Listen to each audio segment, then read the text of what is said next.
Hello, everyone, and welcome to the show. This is called Create with Franz for a reason. I am Franz, and I'm here today with Jones Loflin. So, welcome to the show.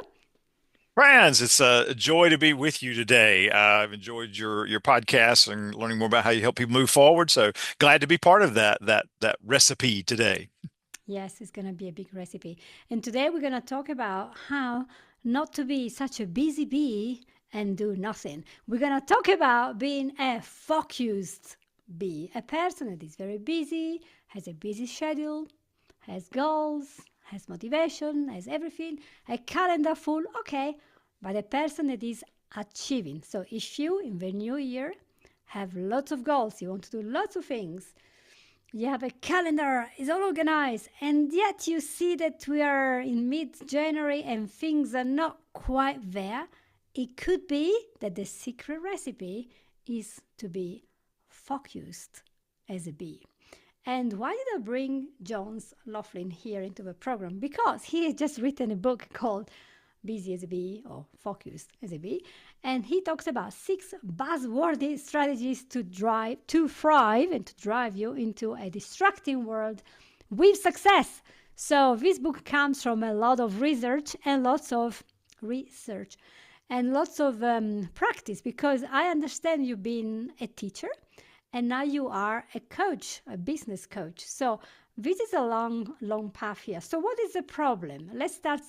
What is the problem that we have when we are not focused? Sure. Uh, well, you said it best. Our calendars are full. We're actively engaged in activity every moment, friends. And yet at the end of the day and the end of the week, we go, oh, I was so busy, but I don't feel like I accomplished anything of value. I didn't move my goals forward. I didn't get to some of those New Year's resolutions or those goals that I set for myself at the beginning of 2025. To me, that's the biggest problem. Hmm. So there is also a sense of disillusion. Maybe I'm not good enough. Maybe this is not for me.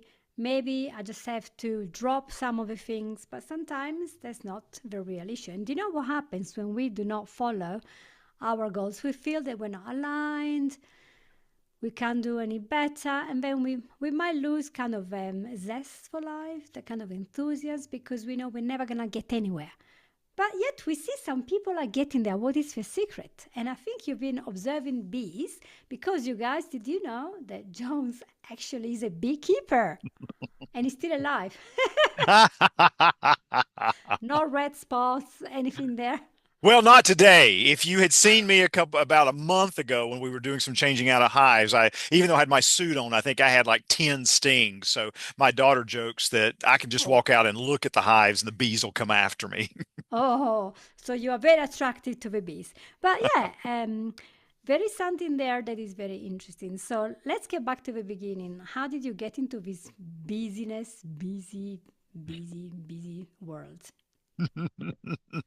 Well, beekeeping, let's go two routes. One, beekeeping would be, of course, about 5 years ago, my daughter and I started working with bees, and we became fascinated with just how focused they were. I mean, their incredible ability to get things done, to build comb, to create honey, to have thriving hives, even when the temperatures are very low or very high. And we realized that it was because they're actively engaged in every moment on the outcomes they want. So that's what got us to being fascinated by bees and led to, the book you mentioned earlier. Now, for me personally, my journey is that I'm former middle and high school teacher, and several years ago went into speaking, training, and development, and have focused on the areas of work-life success, leadership, and change. And so that's kind of my background. That's very good. So you know what happens in a classroom when everyone is distracted. But what's happening today? I'm quite sure that you will be talking about social media, because that's it's something I read all the time. Some people spend basically the entire day going in and Mm, out of social media while trying yeah. to do some tasks. Is that Yeah. the experience that you have as well? Oh, absolutely. And it's such a constant distraction, as you said. And one of the things we often hear, and I know you've talked about this in some earlier segments of your show over time, is that, we think, well, we can multitask. I can be looking at social media and then move over here to do some work or to have this conversation with this person. And if I may, Franz, I'd love to do an exercise with you that your listeners and those watching will be able to do as well, just to prove to themselves that you can't multitask. Okay. So here's what I want you to do. I want you to take your left hand and I want you to point it at the screen. Okay. Take it. Yep. There you go. Now make a circle with it, Franz. Make a circle. Okay. Now take your right hand, Franz. Point your right hand. No, no, point with your right hand. Now I want you to make a rectangle with it while you're making a circle with the other one. So this one is like that. Yep, but you got to be making a rectangle at the same time. That's not a rectangle, Franz, and you're going really Oh, you want it slow. bigger? It's very Okay, you can hard. put, yeah, that's it. It's very hard. It's impossible. Yeah, we wound up doing something like Saturday Night Fever or something like that. But to me, that's one of the strongest reminders that we can't do two things at once, that our mind can only be consciously aware of one thing at a time. And if we're doing social media, we're doing social media. If we're trying to do work, hopefully we're trying to do work. But if we're trying to do both at the same time, neither Mm. one gets done well. Yeah, because the brain can only focus six fraction of seconds on one and then a little bit on that, and it keeps moving, so you're never Hmm. really focused. And Exactly and I right. always say, if you listen to my podcast, you will know the energy goes where your focus is. There'll be no Yes. energy if you're not focused. So if your children are trying to talk to you and you are scrolling, oh yeah, yeah, yes, darling, yes, you are not really listening to them. Right. And What to add needs? to that, I didn't mean to talk over you, Francis, but to add to that, you said about your focus is where your energy is going. Your energy is going just trying to jump back and forth. Like I say, you're doing a lousy job of listening to your child, and you're probably not even paying much attention to what's going on social media because you're just, Yeah. there's where your energy is going. It's like going, everyone is driving in one direction. You're trying to go to the opposite direction. It's just so hard.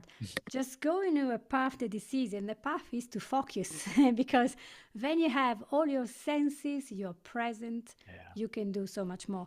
And you notice that in the bees. And then how did you get to write a book about this? A whole book.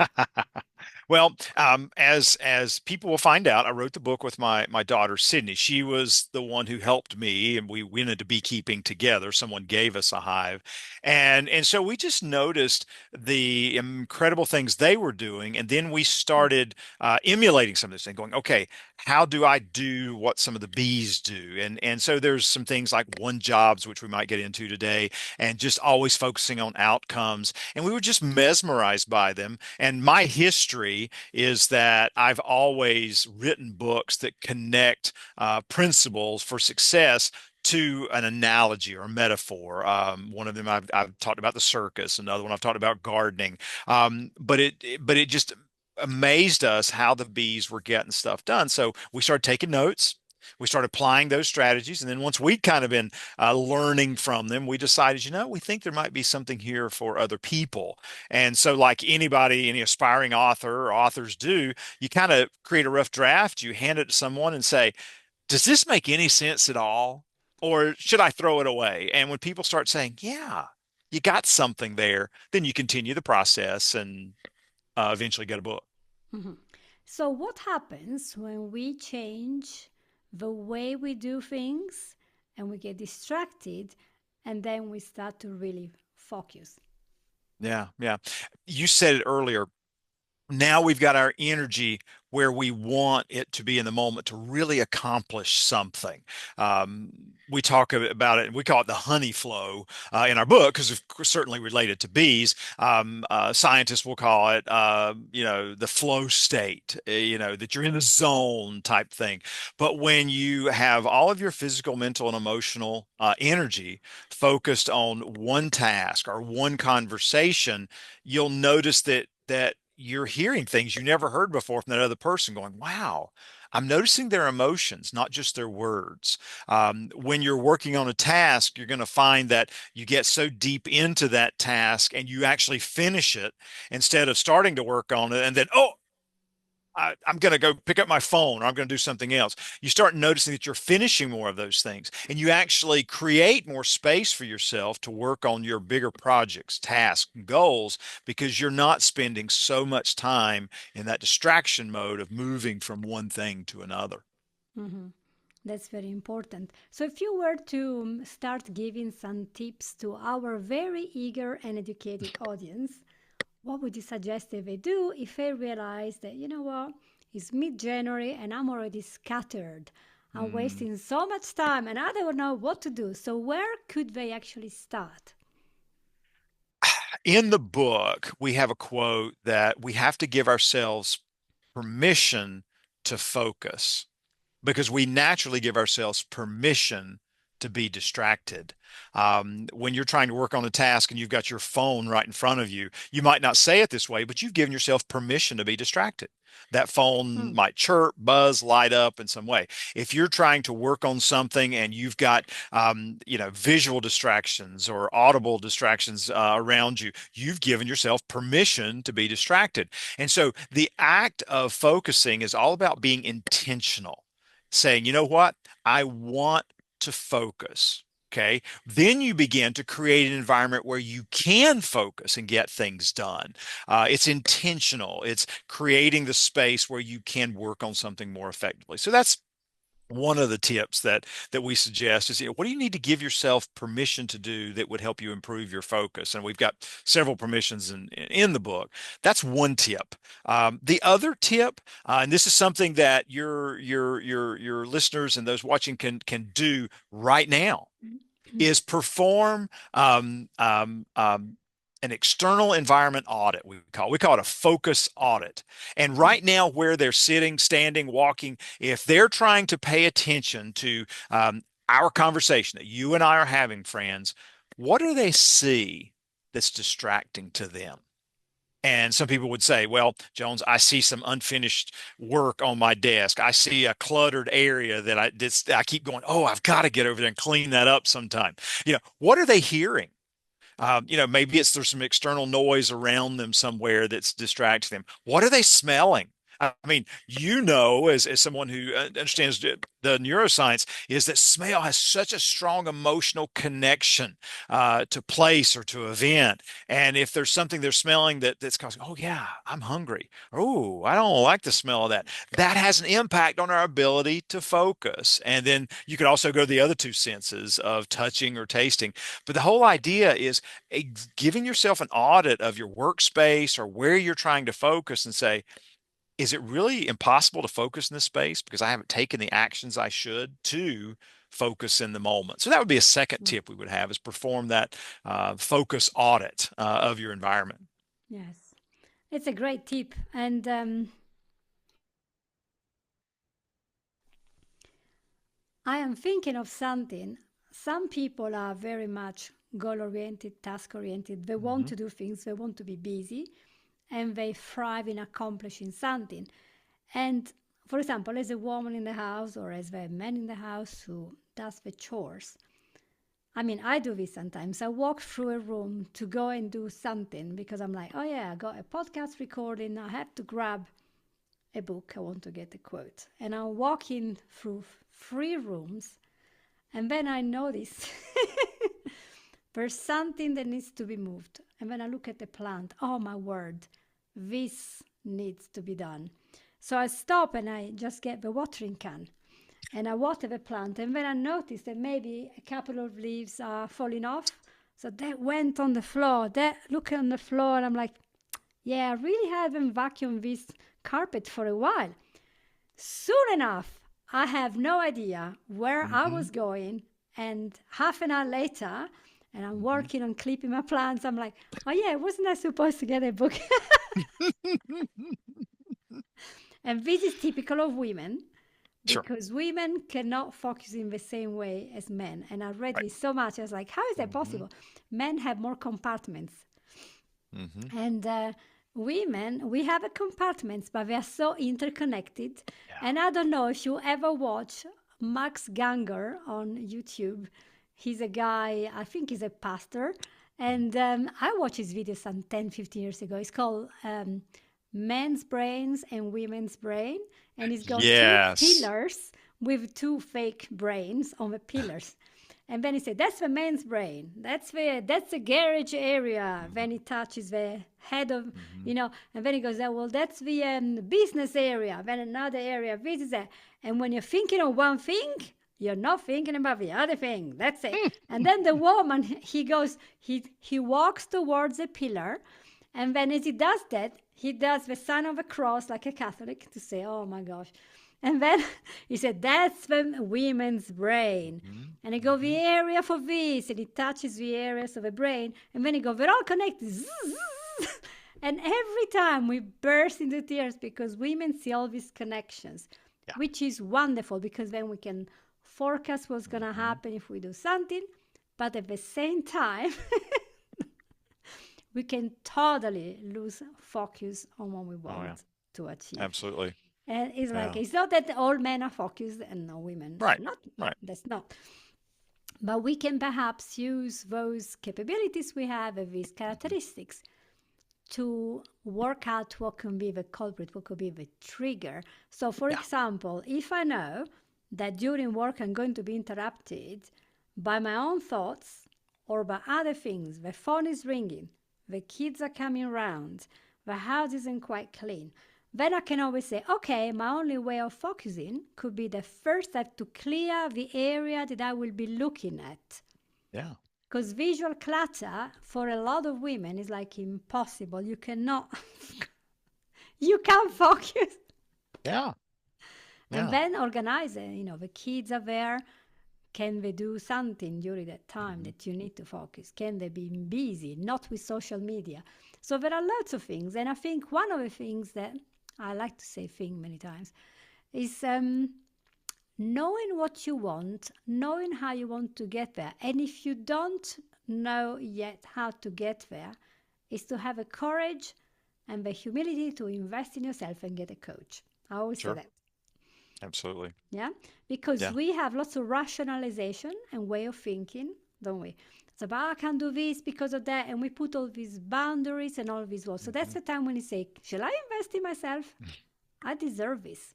I want to be more Yeah. organized." And the coach will really be the bouncing board for your way of thinking that is getting you Hmm. stuck and making you move out and say, "Well, do I actually need to do that every morning? Do I need to Yeah. waste my time on Facebook until 11:30? Do I need to have a TV on?"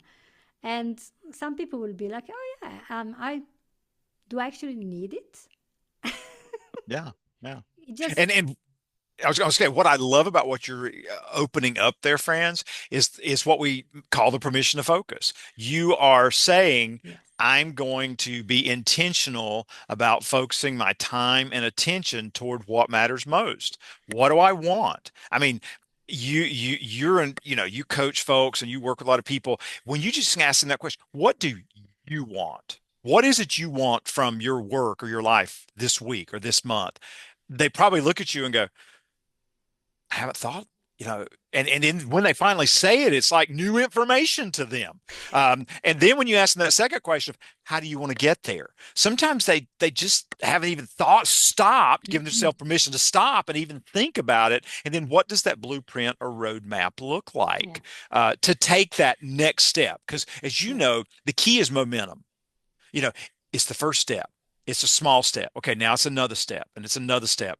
And so many people they kind of have a plan, but they want to jump to step 15 instead of going from step one to step two, yeah. to get there. That's the founding blocks. And, well said, Jones. And what is making me think now is another thing. It's a future pacing. And I think that a lot of people are not aware with the concept of future pacing. What Mm. you want is say, okay, by the end of, a period of 6 months, I want to Mhm. have lost weight. I want to put on this muscle. I want to have finished my book. I want to have gotten better with maths. Whatever. So, okay, what has to happen between now and December so that this goal can be true? What has to happen by November? Yeah. What has to happen by June? What has to Hmm. happen by this month? Hmm. So then you have to ask yourself, grow model, what are your resources and who's going to try to stop you to get there? What are the problems Yeah. that will come and trying to stop you. List the problems and Hmm. then look and say, okay, for this problem, what is my strategy? So Hmm. when you have a problem, when you have interruption, when you have your lack of focus moment, you're like, wait, I know what to do about it. And so you have this laid out plan is a lot easier than having a very generic plan. One day I want to write a book. When? Yeah. What's the topic? How are you going Yeah. to write it? It's a lot of planning. And so Hmm. I think when you work with a coach, or if you don't want to, with a coaching book, and there are lots of them, like NLP books, you realize how much stuff you can do in less time if you're actually focused and strategic. Correct? Mhm. Oh, absolutely. And it is. It's that step. And one of the things that I talk about a lot is our inner critic that we all have that says, "Oh, you can't do that," or "Are you sure you want to do that?" And that's one of the values of a coach. Is a coach helps you address that inner critic and say, "Is that really you authentically talking, or is that a fear or a past experience or something that's really kind of bringing that out?" And that coach can be your guide to saying, that's not what I want. I don't want to think in terms of myself in that way, and can help you think more authentically Mm. about what you want to do related, in sync with your values and your priorities. So absolutely, I love my role when I get the opportunity to coach people, and it's just amazing how getting them to stop and think and Mhm. reflect more deeply brings up so many great potential actions they can take to move forward, in the ways that are important to them. Yes, I love it. Do you have any final thoughts before we close? As I think about our conversations today, I think the key is, this is near the beginning of the year that you and I are talking is, what are the outcomes you're looking for 2025? Like you kind of mapped it out a moment ago. And what is your plan to get there? What are the steps you're going to take? But to think in terms of small, not big. I mean, going back to bees, bees are tiny. A bee in its lifetime will only produce about 1/12 of a teaspoon of honey. But think Mm. about how small it is. It consistently does work every day to get to that outcome. And the more often we can align our daily activities with the outcomes we want, that's when we're going to get that sweet harvest, if you will, not honey, but of better health or improved success or a different job. But it's all about taking those small steps consistently that'll get you to those outcomes. That is true. True, true, true. And out of small things come the greater things. So if you have a small habit every day of doing something positive or negative, there will be something called the compound effect, Mm, and there will be a absolutely. habit. The habit is Mhm. ingrained in your brain because you do it all the time. It's easy to do. You have those synapses, they are confirmed. You just go to the path that's been trodden many times. So, any habit, good or bad, if it's ingrained, it will just stay there. So, if you have a habit every day, you wake up and boom, straight on social media, and then it's 10 a.m. and you wonder what happened. That's the time to say, you know what? I'm gonna turn off my Wi Fi and my outside internet connection, and I will not touch my device until I have done these things that are so Mhm. important for me. How will your day change Oh, if you say, well, yeah, I will have lunch with my wife and I will turn off my device or put them in mm, another room so we can be present with compassion and listening instead of being very busy.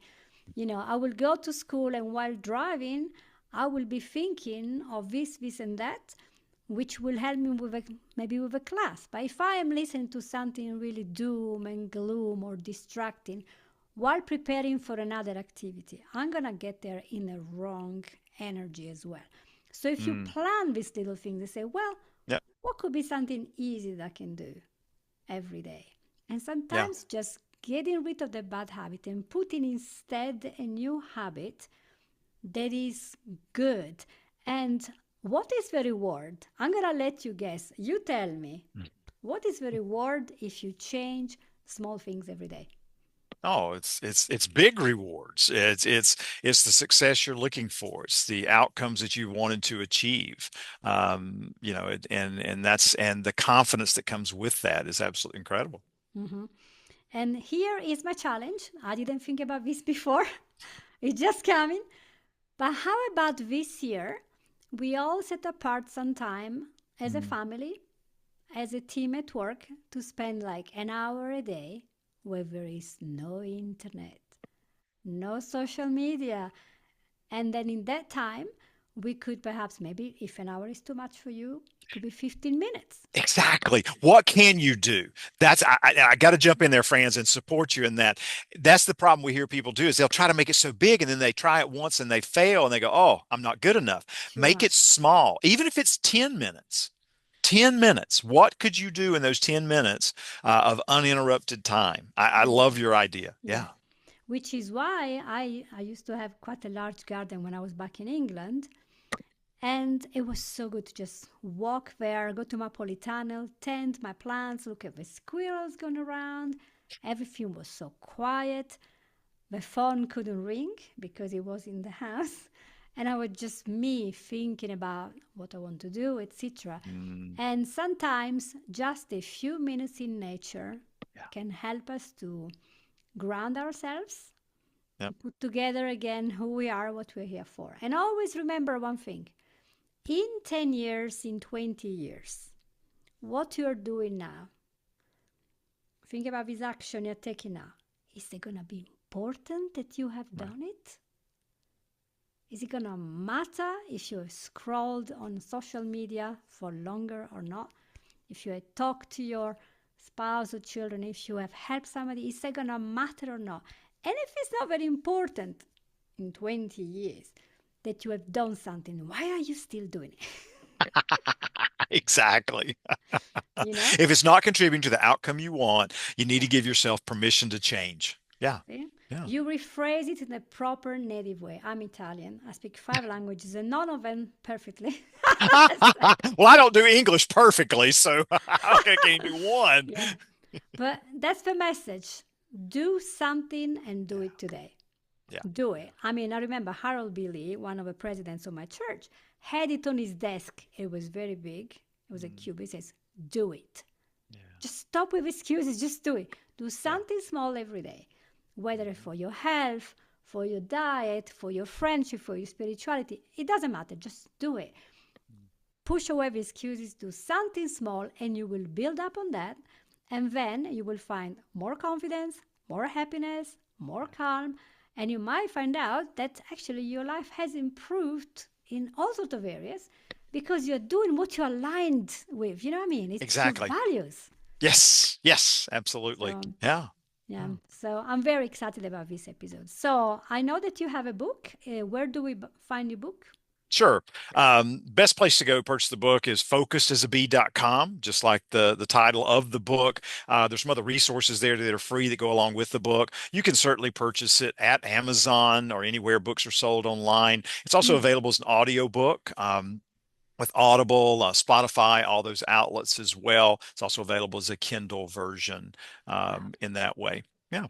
So that's many ways. If you guys maybe want to research a little bit more, look up Jones Loflin, Busy as a Bee or Focused as a Bee. Did you record the book under Focus or under Busy as a Bee? It's focused. It's It's focused as a Focus. bee, like the Okay.